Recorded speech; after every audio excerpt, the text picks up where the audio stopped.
है, मेरे पूर्वजों ने जब तक जीवन रहा गायों की सेवा की, ब्राह्मणों की सेवा की, और मेरे राज्य में गाय का अपमान बुरा है। कौन है ये पुरुष? राजा उसके सामने प्रकट हुआ और अपनी तलवार निकाली। जैसे उसे मारने के लिए राजा ने तलवार निकाली और राजा के चरणों में गिर गया। वो कलयुग था। राजा की प्रशंसा करने लगा कि हे राजन, आप तो बड़े दयालु हैं, आपके दादाओं का नाम अमर है, जो पांडव थे बड़े वीर थे, पूरे महाभारत के युद्ध में उन्होंने नियम का पालन किया, धर्म का अनुसरण किया, इसीलिए भगवान उनके साथ थे। राजा की प्रशंसा करने लगा।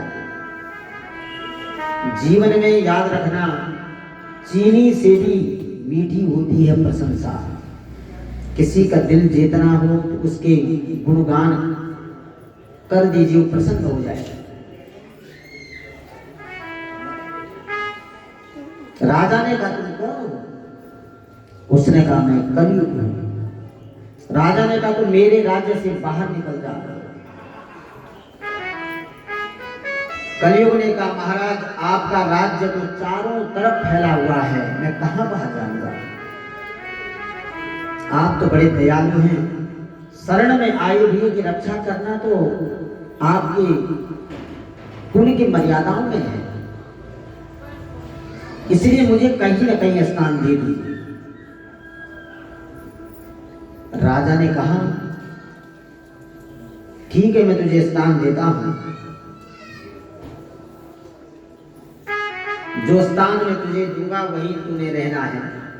धूतम पानम स्त्रहसूनाम यत्रा धर्मस्य चतुर्विधः।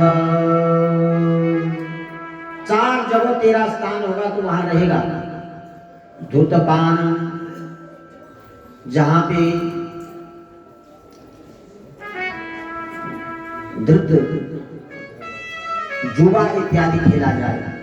भूतम पान, जहां सट्टा लगता है, जुआ खेला जाता है, उस स्थान पर तेरा वास होगा। स्त्रियः सूनाम, जहां पे देह व्यापार होता है, वहां तेरा स्थान होगा। यथा धर्मम चतुर्विधम, जहां मदिरा पान होता है जिस घर में, वहां तेरा वास होगा। 4 जगह राजा ने दे दी।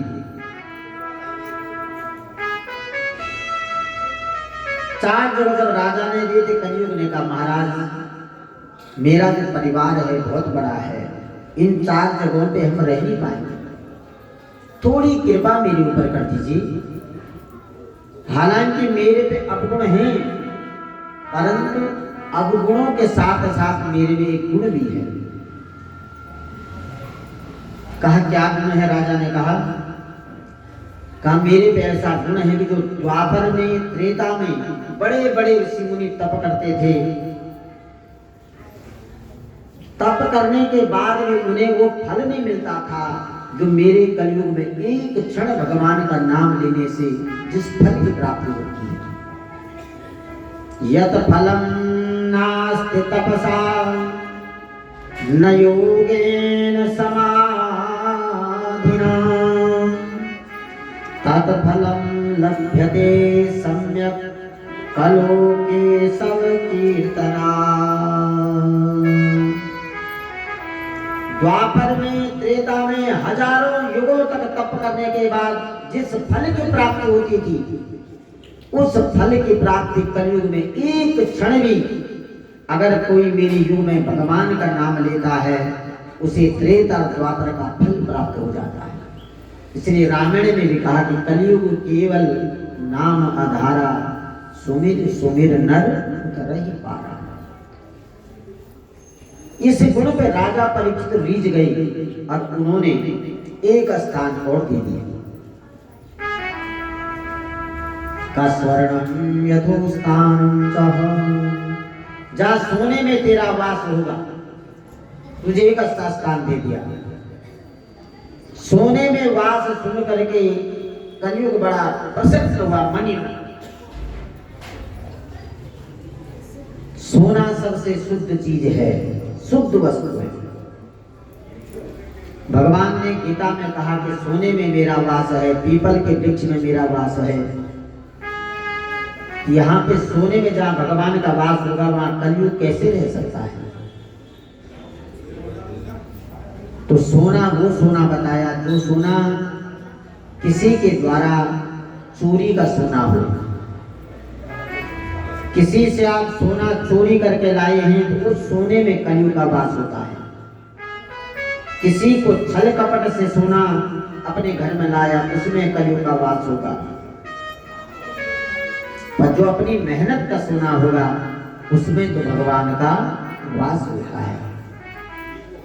कलयुग बड़ा प्रसन्न हो गया। यत फलम नाच तपसा न योगेन समाधिना तत फलम लभ्यते सम्यक कलोके समकीर्तना। कलयुग में एक क्षण भी अगर भगवान का आप स्मरण करते हैं तो आपको त्रेता द्वापर के फल की प्राप्ति होती। इतना अच्छा समय है, इसलिए प्रभु के नाम में बड़ी ताकत है। परम विश्वास हमें होना चाहिए। भगवान का पवित्र नाम नारायण है। नारायण नाम लेने से मन के सारे पाप नष्ट हो जाते हैं।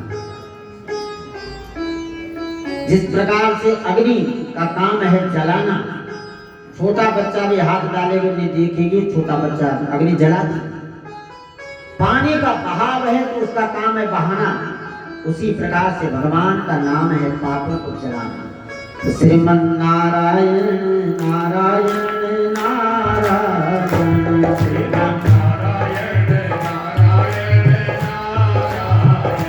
श्रीमन नारायण नारायण नारायण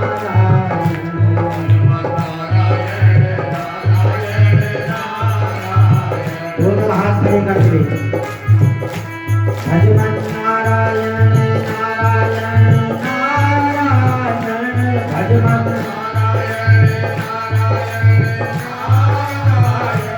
भजमन नारायण नारायण नारायण भजमन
भगवान नारायण नारायण नारायण राधा नारायण नारायण नारायण राधा नारायण कृष्ण नारायण नारायण नारायण कृष्ण नारायण नारायण नारायण कृष्ण नारायण नारायण नारायण बोलो नारायण भगवान की जय जय श्री राम जय जय जय जय। भगवान के नाम का बड़ा महत्व है। जिस प्रकार आप अपने बाहरी शरीर को साबुन से शैम्पू से चमकाने के लिए कई द्रव्य लगाते हैं, उसी प्रकार मन का मैल जो है संसार में रह करके काम क्रोध द्वेष, इससे मन हमारा मैला हो जाता है और उस मैले मन को केवल भगवान के नाम से ही ये पवित्र होता है, साफ होता है। तो कलयुग में ये प्रभाव है। यत् फलम नाच तपसा न योगेन समाधिनाम